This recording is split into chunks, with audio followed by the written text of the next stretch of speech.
President Trump na ang sabi niya, ayaw niya makipag-away, let's make a deal. Ang sabi niya, wala raw gera-gera sa kanyang panahon. Higit sa lahat, yung mga nagpapatulong, hindi lamang ayaw niya na ilabas yung sundalong Amerikano. Higit sa lahat, maniningil pa daw siya kung tutulungan.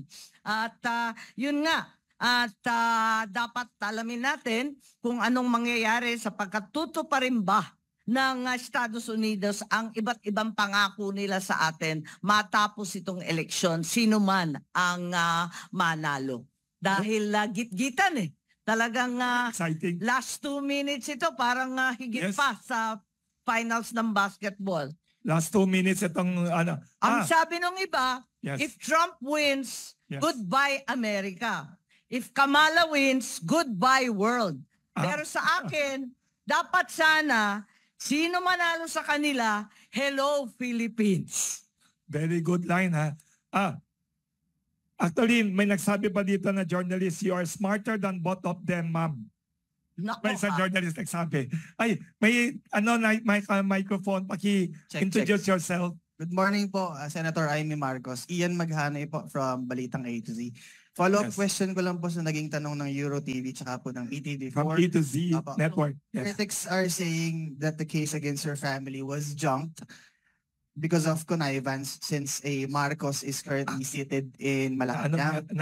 How do you interpret the junking of this case against your family on a personal level, ma'am? Thank you po. Hindi ko naintindihan. I didn't understand the question. I'm sorry. Can you repeat? Sabi po ng mga ilang kritiko, kaya raw po na basura yung kaso laban sa inyong pamilya. Talking about 276 million. Hindi po ako yung abogado At hindi ko masasagot lahat ng mga tanong tungkol dun sa kaso. Pero on a personal level po, ma'am, how do you interpret this, ma'am? Thank you. I think nasagot na yata. Sorry nasagot na yata 2 times. Sorry. Oo, 2 beses ko nasagot.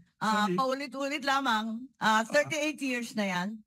At nagpapasalamat kami na sa wakas na desisyonan. Sorry, may additional pa follow-up dun sa tanong kanina about the US election. I forgot to add. Sabi dito, susuportahan ba ninyo ang pagdagdag ng EDCA sites in the Philippines? Why or why not? Would you support the proposed addition of EDCA sites by US in the Philippines? Why or why not? Nako sige, dagdagan pa ninyo. Naglagay kayo sa likod ng bahay ko sa Ilocos. Dapat maglagay rin kayo sa likod ng mga bahay nila sa Forbes Park. Nakakaloka. Hindi na importante ngayon kung ilan yung EDSA sites, kung ilan at saan lahat yung mga EDCA bases na yan. Pagkat nakita natin, yung pinakamatindi na weaponry ng mga Amerikano, yung Typhoon missiles. Nakasalpak doon sa likod ng bahay namin, malapit diyan sa Lawag International Airport. Wow. Baka hindi nila alam, civilian facility yan, walang kinalaman sa EDCA. Bakit naman linagay dyan? Diyan ako nagtatanong. Talagang matindi. Pagkat mid-range missile system yan, galit na galit ang China, pati ang Putin, sinabi na magra-ramp up siya ng manufacture at mag-uumpisa muli ang arms race dahil dyan sa mga missile na yan. Kung bakit naman linagay dyan? Ang dai-dai ng EDCA site, may Basa Air Base. Ginagawa ba ng DND human shield ang mga Ilocano? Talaga bang kailangan ng civilian ang mamatay kapag inatake yan at naging target? Yan ang problema. Hindi naman tayo tutol sa tulong ng Amerikano. Alam natin hindi kaya. Pero wag naman ilagay sa harapan. At ilalagay pa yung mid-range na wala naman tayong ganun. Hindi ko talaga maintindihan. Nakapwesto lang doon. Ano yon para maging target? Hindi naman atin yan. Hindi naman natin magamit. Aanin yan. At bakit nasa civilian facility kung saan gagawin ng Pilipino na hindi naman sundalo, human shield pa? Ang galing sinabi ni... May nag-follow up pa dito, sorry. One follow-up question. Somebody said, you mentioned Typhoon mid-range missiles. Is this similar to the 1960s Cuban missile crisis that angered John F. Kennedy kasi most journalists were not yet born at that time? nakita ko nga sa telebisyon, nababasa ko rin sa dyaryo na ito ay parang umuudyok sa iba't ibang bansa katulad ng China, ng Russia, lahat Baka North nauudyukan, Korea pati pa lang. yung North Korea, malapit-lapit yan sa atin, abay umuudyok sa kanila na ang Pilipinas ay pumapanig sa isang dalubhasang makapangyarihan tutol sa kanila. Huwag naman ganon kasi ngayon ang Pangulo ay nasa ASEAN, nasa Laos, maliwanag na lahat ng ating kapitbahay ayaw pumanig sa isa laban sa isa at ang tinatawag nila ASEAN Centrality demands strategic neutrality. Yun, neutrality. Sa kabila ng ating kasaysayan na talagang malapit tayo sa Amerikano at meron tayong military alliance sa mga Amerikano, sa kabila ng lahat na ito, kinakailangan mauna ang kaligtasan ng bawat Pilipino. True nationally speaking. Para kayo si General Luna sa movie. Ay, sorry. We have a guest from Xinhua News Agency who's a veteran of the Iraq War.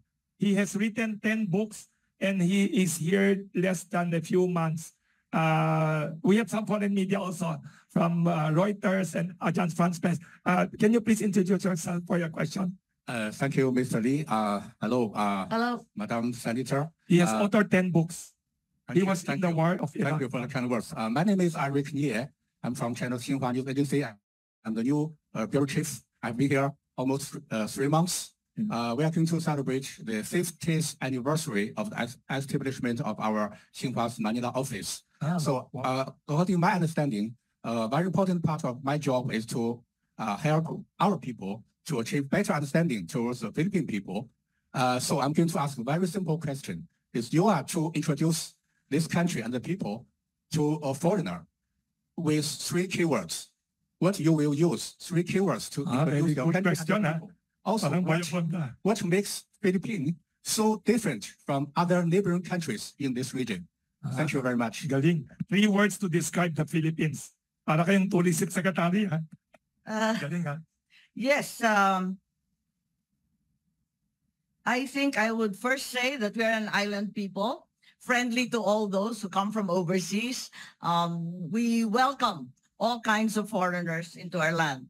Secondly, we are clearly a very Catholic and Christian people. Hence, our humanity is exhibited in many, many ways.